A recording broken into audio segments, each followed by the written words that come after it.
Elderly couple flees the house they lived in with their son at midnight, after overhearing their daughter-in-law's plan. When my husband and I sold our house to help our son, we believed we were doing the right thing for our family. We moved into his house with open hearts, ready for a new beginning. But over time, small gestures began to silence us, erasing our desires, our names, our history. And when I heard from behind a door what I never thought I would hear, I understood that we needed to escape, not to run away, but to preserve the little dignity we still had. Today, my life is a testament to belated courage, to difficult choices, and to the strength that resurfaces when all seems lost. I'm so glad you're here. Follow our story to the end and write in the comments where you're watching from. I want to know how far this story of resistance and new beginnings can reach. Late afternoon settled gently on the porch of Thornfield. The last lights of dusk reflected in the windows, casting shadows that danced slowly across the worn wood. I sat with my tea in my hands, observing the garden in silence, as if waiting for it to answer me. Each flower seemed to carry an echo of old laughter, games of hide and seek, Daniel's hurried footsteps coming home from school. His absence was still a constant presence, and the silence from Australia added to the weight on my back. I closed my eyes for a moment, feeling the wind on my face and trying to hear what wasn't said. The porch held memories only we knew. The noisy Christmases, the improvised birthdays, the silent cries in the dark. There I watched my children grow. There I buried my fears and celebrated small victories. But now everything seemed to fade before the reality that was suffocating us. The house was a tired body, sustained by memories and promises that no longer fit. There was a pain in leaving this ground, a pain I knew would come but never imagined so sharp. When Daniel died, I thought I would never feel anything so difficult again. But losing the house was like losing him again. Not him in flesh and blood, but the father he would have been, the son who once left swearing to return. The silence from Australia is what hurts the most. A silence that weighs more than any debt, more than any brick. Jasper arrived without knocking, his eyes red and his breath short. He said the banks wouldn't give any more extensions, that if there wasn't an immediate solution, bankruptcy was inevitable. Would Daniel at least be proud? Edgar came in right after, wiping grease from his hands with an old cloth. He offered to sell his tools, his life's companions. I knew at that moment that we were sinking. Suggesting we sell the house wasn't easy, but it was necessary. They both stared at me, as if I had proposed we forget who we were. The silence became heavier than the words. Edgar murmured that this house was him, that selling it was erasing us. We spent the night awake, as if waiting for a miraculous alternative to fall from the sky. But dawn brought only confirmation of the inevitable. We signed the papers in Mr. Kendall's office, trying not to look into each other's eyes. We returned and began packing. Every photo, every dish, every smell seemed to beg us to stay. But there was no more room for attachment. The world outside was pressing in on us, and Jasper said we could start over at his house. Rusty got into the car confused, sniffing the air as if searching for a home that no longer existed. The gate closed behind us with a click that seemed definitive. I didn't cry. I just held Edgar's hand tightly and tried to smile at our dog. Everything is temporary, I said, looking out the window. Everything is temporary, Miriam says, but something in her voice trembles. Jasper's house was impeccable, too bright, dust-free, lifeless. Everything in its place, every step echoing on the white walls. First, I tried to adapt. I smiled when Josie asked if everything was all right, and politely answered her reminders about schedules, diets, and medications. She said she wanted to make my life easier, but every gesture came with a manual, a right way to do things, a tone that said more than the words. I was a guest there and she knew it. Every day, Josie brought a new idea to organize the routine. She divided bathroom times, labeled the pans, printed a schedule of our commitments and taped it to the refrigerator. Even afternoon tea had a fixed time. I tried to smile to thank her to keep my head up. After all, it was their house. But there was something suffocating in her kindness. As if with every help came a reminder that we now belonged to someone else's charity. I avoided thinking about pride. I told myself it was temporary, that we were helping Jasper, that everything would soon be resolved. But that wasn't what bothered me. It was the way Josie offered me things. with a twinkle in her eye that hid another kind of satisfaction, as if seeing my dependence comforted her. And one day, as she handed me a laminated planner titled Miriam's New Routine, she smiled and said, "Now you don't have to worry about anything anymore. Here's your new routine, Miriam." Edgar walked through the hallways of the house as if searching for his own shadow. At first he came down with his tools, trying to set up a small space in the garage. But Josie quickly said there was too much risk with children around. The tools went to the attic. He pretended not to care. He spent hours looking out the window, as if waiting for someone to knock. Ivy, always curious, asked one day, "Are you going to disappear like Daniel?" That cut like a knife. I tried to change the subject, but my throat caught. Ivy stared at me with those eyes that were too serious, as if she knew something I didn't even want to admit. Edgar heard the question and said nothing. He just left slowly, as if each step carried the weight of all the years lived there. After that, he started sleeping more. Sadness hurt him more than it hurt me, and that somehow hurt me more than anything. Miriam freezes. One rainy night, Jasper called us to talk. He said expenses were higher than expected, that we might need to make new adjustments. I saw Josie with her arms crossed in the background, her face impassive. Jasper explained with numbers and graphs, trying to soften the blow. But when he suggested selling Edgar's car, the whole room went silent. Edgar lowered his head. The car was his last piece of autonomy. Anger flashed in his eyes, but it found no strength to emerge. Instead, he murmured, his voice almost extinguished, "I'm not dead yet."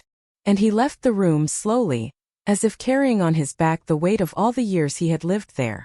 I stayed, because someone needed to listen, and keep every word. "I'm not dead yet," Edgar says softly. I woke up to noises downstairs. Hurried footsteps, furniture being dragged, muffled voices. When I went down, the living room was different. The old sofa had been replaced by a beige, modern, textureless model. My picture frames were no longer there. I looked for my armchair, the navy blue one smelling of mint and age, but it was gone. Josie smiled when she saw me standing there, confused. She said it was to harmonize the environment, that everything needed freshness. Freshness. As if what is old were a visual nuisance. I asked about the armchair. She replied naturally that she had donated it, that it was better that way. I remained silent, as if that loss were small, as if it didn't hurt. But that blue fabric held years of my life. Where I nursed my children, where I read to Edgar on cold nights. I realized that the plan was to slowly erase our existence in that house. Replace, reorganize, silence. That night, I sat on the porch step with Rusty. He rested his head on my knee, and I felt his muscles tense. When Josie appeared to retrieve something from the garage, he let out a short, deep growl I had never heard before. It was as if the old dog had sensed something we pretended not to notice. The silent hostility was growing, and even Rusty knew it. Night fell and I stayed there, afraid to admit that this place was no longer home. Rusty growls for the first time. Edgar tried to use the kitchen the next morning. He wanted to make his own coffee as he had for decades. He placed the filter over the pot, measured the grounds with his favorite spoon, heated the water. Josie walked in before he finished, saying with a smile, "You might hurt yourself.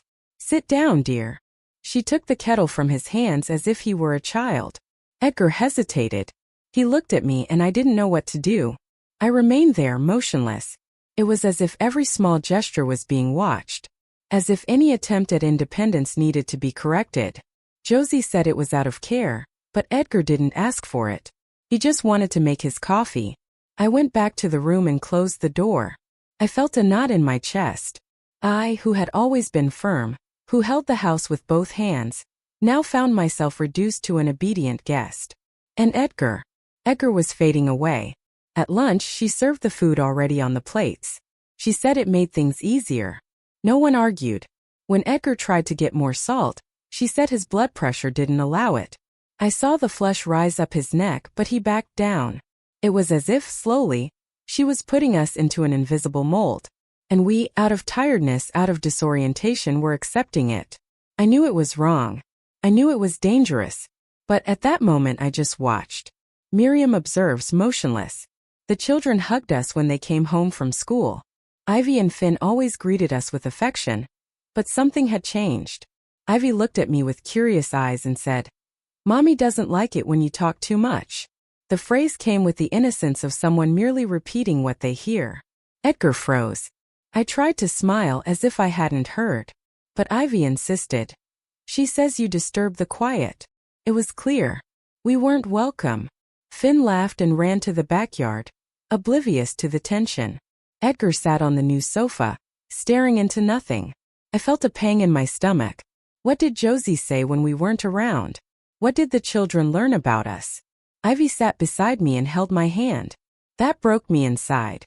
The love of our grandchildren was the last bridge, and now even that was beginning to be eroded. Josie called them for their bath. We were left alone in the living room.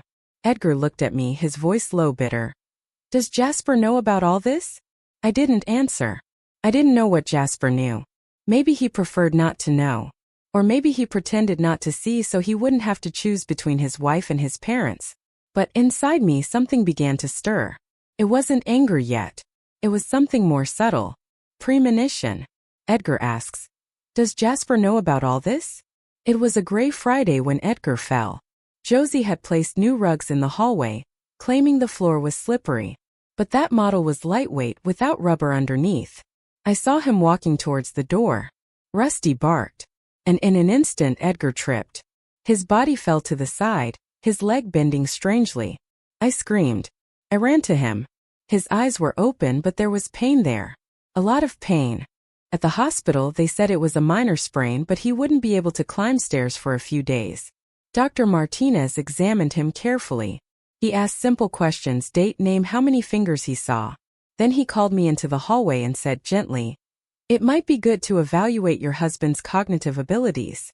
I felt my soul leave my body for a second. It was as if the world was pushing Edgar to a point of no return. I went back to the room and held his hand. He was sleeping, tired from the pain and embarrassment. I thought of the rugs, of how Josie placed them without asking. I remembered her smile as she explained it was to prevent accidents. It was too ironic. And now the accident had served as a pretext for something more serious, to raise doubts about Edgar's lucidity. I felt we were entering a new phase. A darker phase. Dr. Martinez suggests evaluating cognitive abilities. When we returned home, Josie was ahead of us. She said she had already taken care of everything. She reorganized the downstairs bedroom so Edgar wouldn't have to climb stairs. She organized his medications in a new labeled box. She began to talk about managing fluids, administering schedules, standardizing care. With each sentence my skin tingled. It was as if she was setting something up. A new regime, a prison disguised as attentiveness. I pretended to agree. I nodded, thanked her. I said I was relieved to have someone so organized around. But inside I was noting everything down. I waited for her to leave to write in a hidden notebook. Names of medications, her phrases, schedules. I knew I was becoming paranoid, but I also knew that this wasn't just help. It was control. A control that was tightening around us every day. Edgar seemed quieter. He said it was the medicine, that he would get better soon. But I saw the tiredness in his eyes. I started putting our documents in an envelope. Cards, prescriptions, IDs. I hid them at the bottom of the closet. Something was wrong. And I needed to be ready. Because Josie wasn't just taking care of us. She was fitting us into a plan. And Edgar was just the beginning. Miriam notes everything down after Josie leaves. Days later I saw Jasper signing papers in the kitchen. Josie said it was for insurance. He didn't even read them carefully. He just signed in a hurry. I pretended to go get water and approached. One of the papers was separate, with words like advance directive and legal representation. I discreetly stole it. I hid it inside my blouse and went back to the room. My heart was pounding. Josie was trying to take total control. And Jasper was just a silent pawn. That night I reviewed the stolen paper. It was a draft. It wasn't valid yet. But it was ready. All it needed was a signature and a stamp. Edgar was sleeping. Rusty was snoring at my feet. I sat on the floor with the document in my hands, and tears streamed down my face. I needed to protect him. I needed to protect us both. And somehow find a way out. Break the silence before it became a sentence. This won't go to the notary. Not yet. Mornings became too silent again. I watered the plants on the side of the house, trying to maintain a habit that still reminded me of who I was. The smell of wet earth was the only thing that calmed me. That's when I heard voices coming from the open kitchen. Josie spoke softly but firmly. They can't handle another winter. We need to decide. I felt the watering can tremble in my hands. The word decide echoed within me like a contained thunder. I stood motionless, listening. The sound of cutlery clattering against the counter seemed to mask something heavier.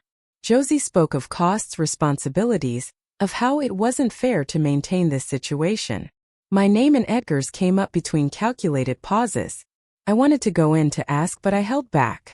Dignity sometimes is also a form of resistance. I continued watering, pretending not to hear what was already hurting me. The wind swayed the curtains, and for the first time I realized how that house no longer belonged to us. Every wall seemed to hear more than I did. Josie's voice came closer.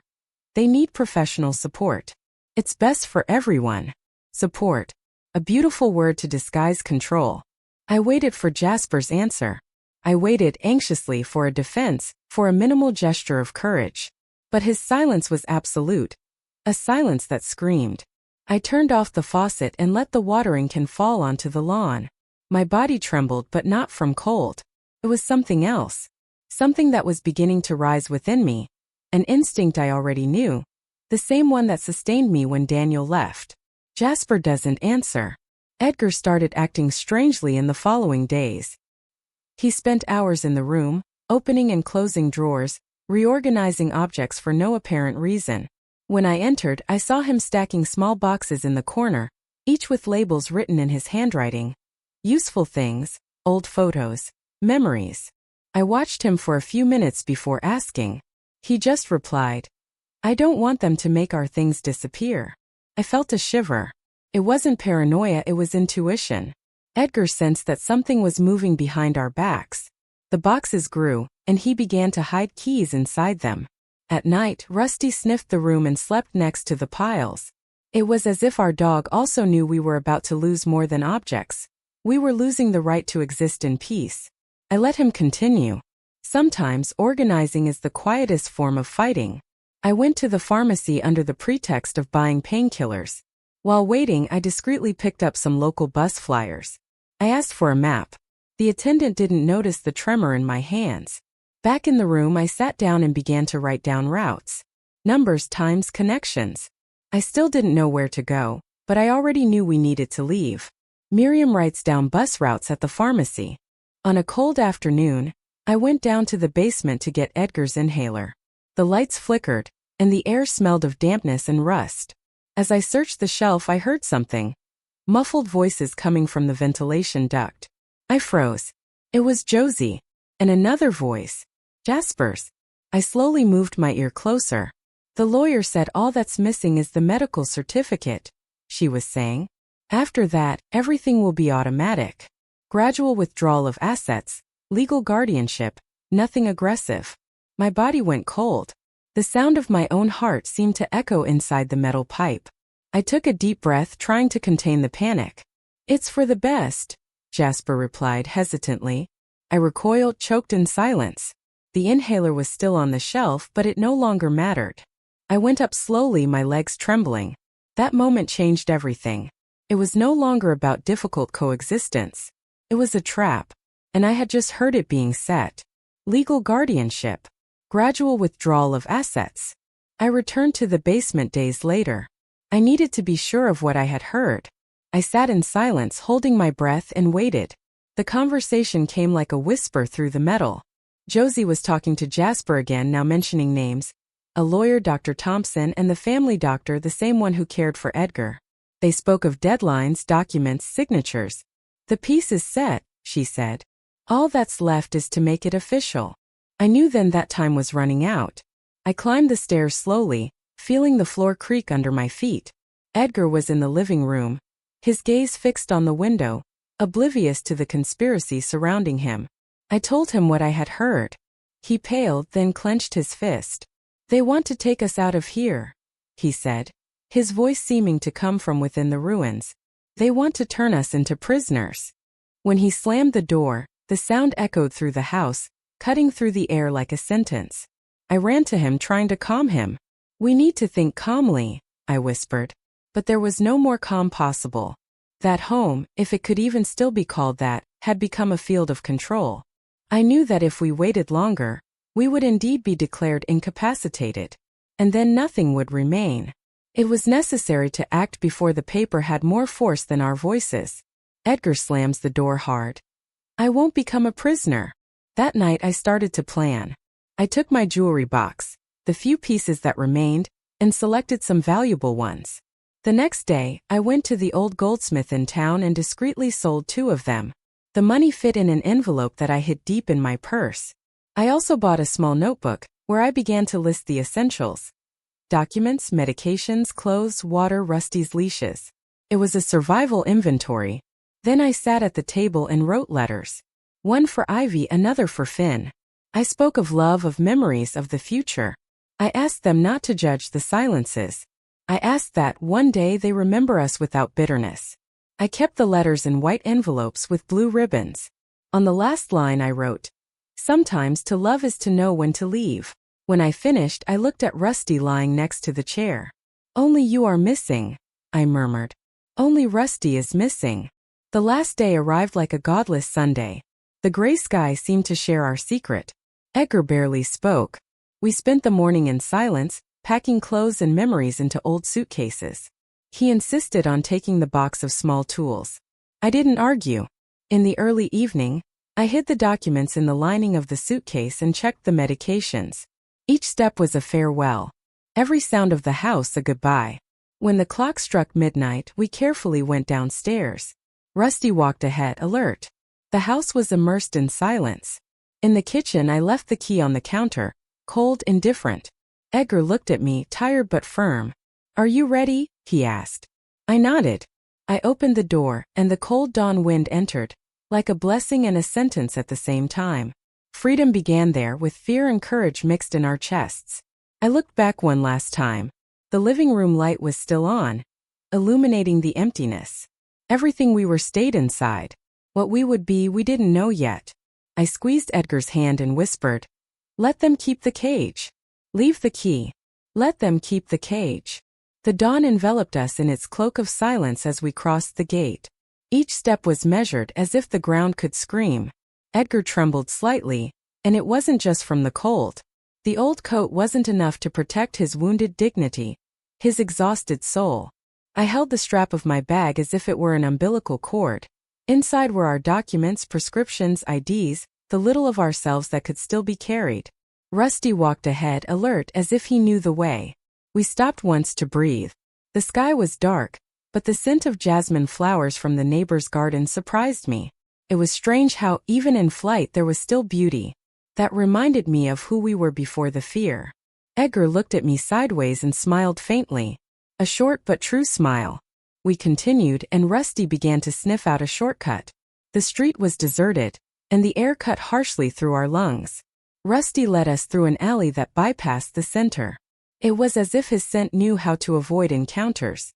When we reached the bus stop, the clock read 1:10 a.m. The night bus passed 15 minutes later. We quickly boarded, paying with small change. The driver gave us a strange look, but said nothing. I sat with Edgar beside me and Rusty lying between our feet. I laid my hand on his head and murmured, "It's just the beginning, my friend." He let out a soft sigh. Through the window, I watched the city lights fade behind us. It was a scene I had never imagined living at 71 years old. But there we were, fleeing, in silence, on alert. Rusty sniffs a different path. On the bus, I tried to appear firm. I told the driver that Rusty was an emotional support dog. He raised his eyebrows, but accepted the explanation. Sitting next to Edgar, I realized how he no longer seemed like the same man from months ago. His hands, once firm, now clasped silently in his lap. I discreetly stroked his arm, as if to remind someone that he was still there. The stops were quick, and sleep came in spasms. Every time I dozed off, a noise woke me up. The sound of the doors, a sigh from Edgar, Rusty's breathing. I was afraid of missing something, of going too far, of being recognized. But none of that happened. The bus followed its route as if we were invisible.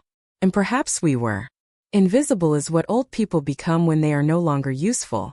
Around 2:50 a.m., the driver warned us that the terminal would close at 3 a.m. and only reopen at 6 a.m. We got off with the suitcase, tired and dizzy. The cold now seemed to come from within. The streets were empty, only yellow lights hung from the lampposts like sad eyes. I sat on a concrete bench with Edgar beside me. Rusty snuggled at our feet. The world seemed suspended, awaiting a decision. I looked around. No taxi. Not a living soul. Just sleeping buildings.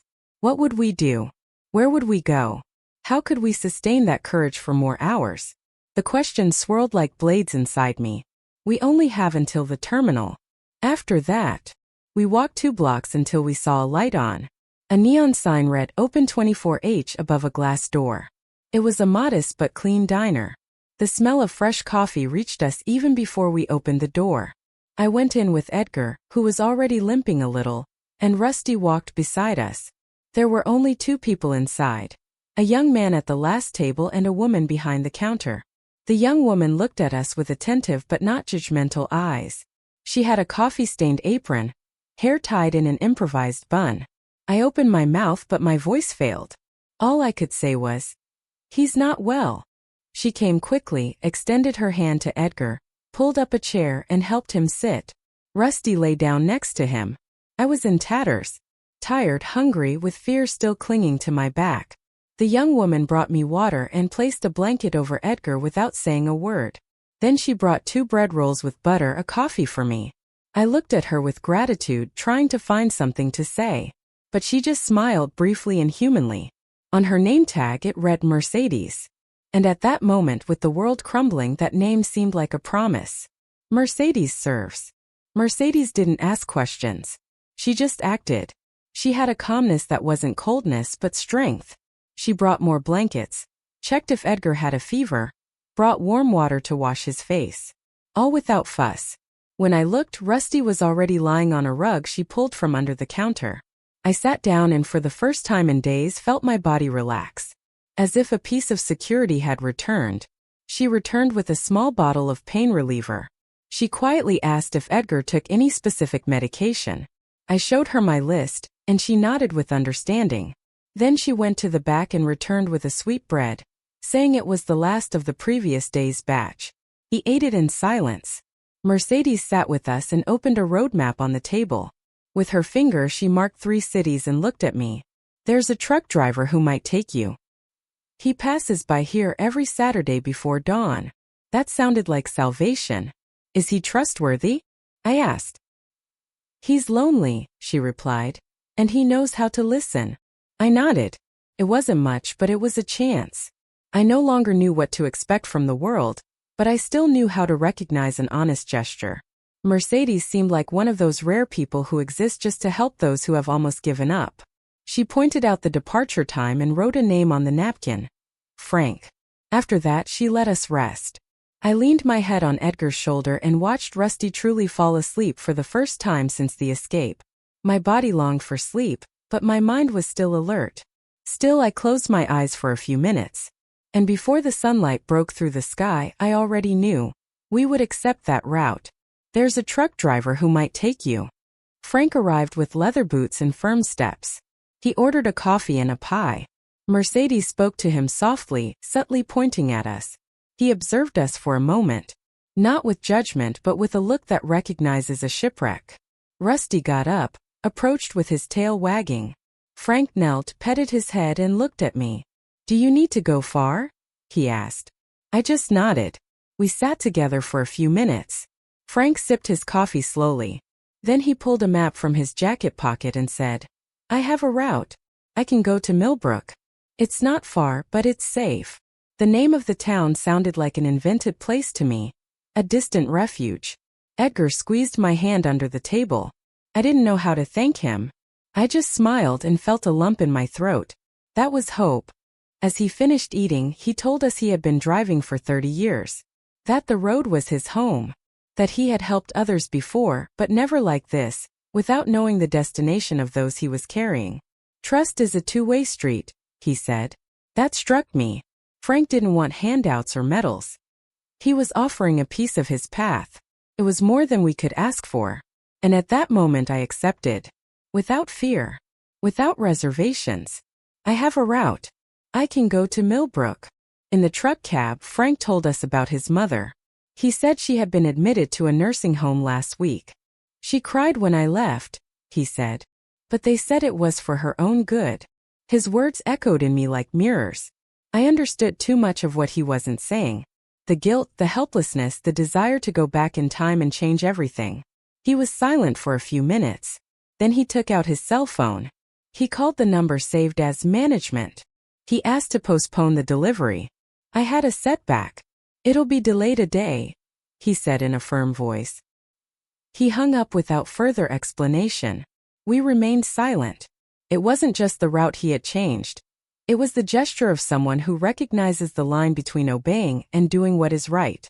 I looked at him with watery eyes. He just stared at the road. The sky began to lighten, and the road seemed to open up like a promise. Edgar was sleeping, leaning against the window. Rusty, between the two of us, breathed peacefully. I rested my forehead against the glass and let the wind pass through me. For the first time in a long time, I felt like we were heading in the right direction. And it wasn't just geographical. It was a direction of the soul. Possible new beginning. He calls and cancels. The town of Millbrook appeared on the horizon like a place forgotten by time, yet welcoming at first sight. The streets were clean, the buildings low, and the sky seemed bluer there. Frank dropped us off at the door of a simple motel, whose neon signs flickered softly. Howard, the owner, greeted us with contained sympathy and a deep voice. $15 a night. Cash only. We agreed without bargaining. There was something honest in the way he spoke. The room was small but clean. A double bed, an old fan on the ceiling, a wicker chair in the corner. Rusty quickly settled at the foot of the bed, as if he knew we were safe. Edgar lay down without saying a word.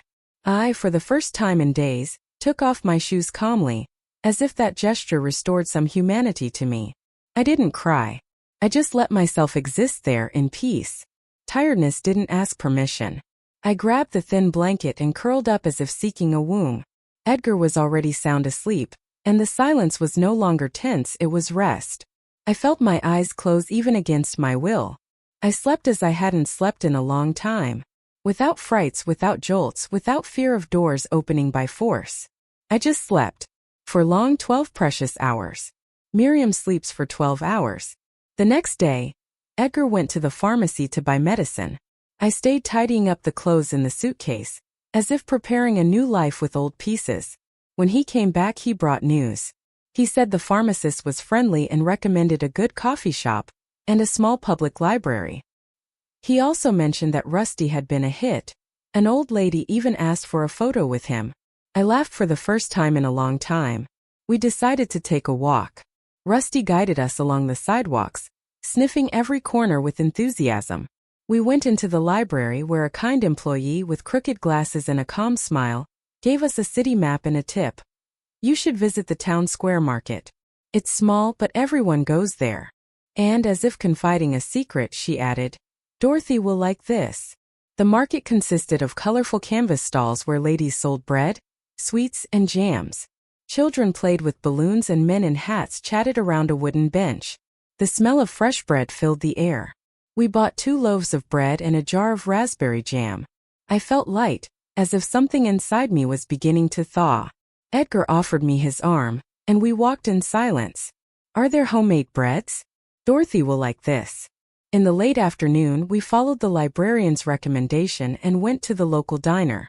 An old facade, glass sign, and floral curtains. As we entered, the bell on the door chimed. It was like stepping into an old movie.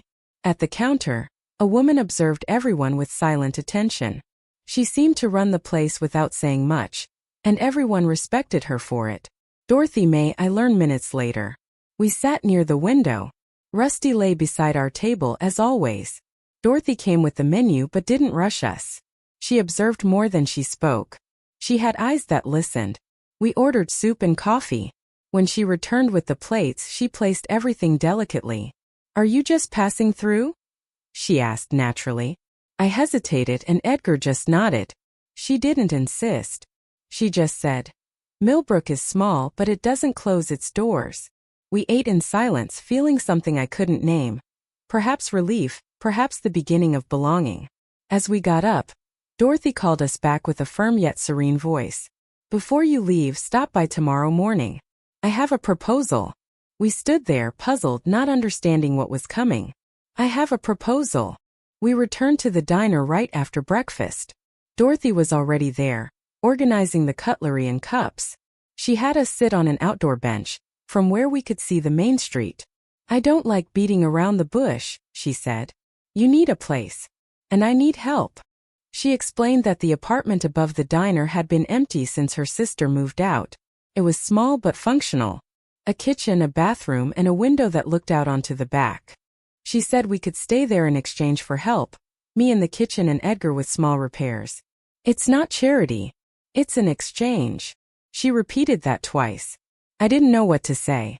The words came slowly. I was tired of burdensome favors. But that was different. Dorothy saw value in us. Not pity. Value. There was firmness in her eyes, and a silent confidence in her hands. We went in to see the space. It was simple but welcoming. Sunlight easily streamed in, and the wooden floor creaked like old ones. Edgar ran his hand over the wall and smiled. I saw there the same man who held an entire house together with his tools. I wanted to say yes, but fear still lingered. I didn't know if we could accept something good again. Not after everything. "It's not charity. It's an exchange." I stood in the middle of the room looking out the window. Edgar approached and held my hand. "We have something to offer," he said, his voice low and confident. Rusty, lying in the corner, got up and barked once as if confirming. I laughed. I truly laughed. For the first time, I didn't laugh out of despair, nor to disguise sadness. I laughed because it felt right, because life was starting to fit back into me. We went downstairs and found Dorothy at the counter, serving coffee to 2 truckers. When she saw us, she looked up. We didn't say anything. I just nodded and she understood. We returned later with our belongings, which fit into 2 suitcases and a box containing Edgar's favorite tool. We climbed the stairs, opened the door and stepped inside. A new home began there. No luxury, no past hanging on the walls, but it was ours. I organized the dishes, Edgar fixed the dripping shower, and Rusty lay down on the doormat. Life little by little was regaining order. That night, we had dinner at the diner itself. Dorothy didn't charge us. First days on me. We ate smiling without guilt. It was different. It wasn't a favor. It was community. It was a new beginning. Rusty barks. He seems to approve. The next morning, I found the key on the counter, next to a note. "Welcome." I sat alone for a few minutes, watching the street's activity. Young people going to school, neighbors greeting each other, simple people living without rushing. I felt a peace that had been unknown to me for years. I went upstairs, the key firm in my hand. Edgar was already adjusting the living room curtain. There, on that porch, I thought of Ivy and Finn. I wondered if they would ever come to us. If life with its labyrinths would bring them back. Not as before. Not out of obligation, not out of convenience. But out of longing. Out of love. I smiled and held that thought. It was no longer a desperate wish. It was a silent promise. One that now, finally, we could fulfill. If one day Ivy and Finn knock on our door, we'll be here. Now, I'm curious about you who heard my story. What would you do if you were in my shoes? Have you experienced anything similar? Support the channel by subscribing, liking, commenting, and sharing this video. I'm leaving another story on the final screen that you'll also enjoy, and it will definitely surprise you. Thank you for watching. See you in the next video.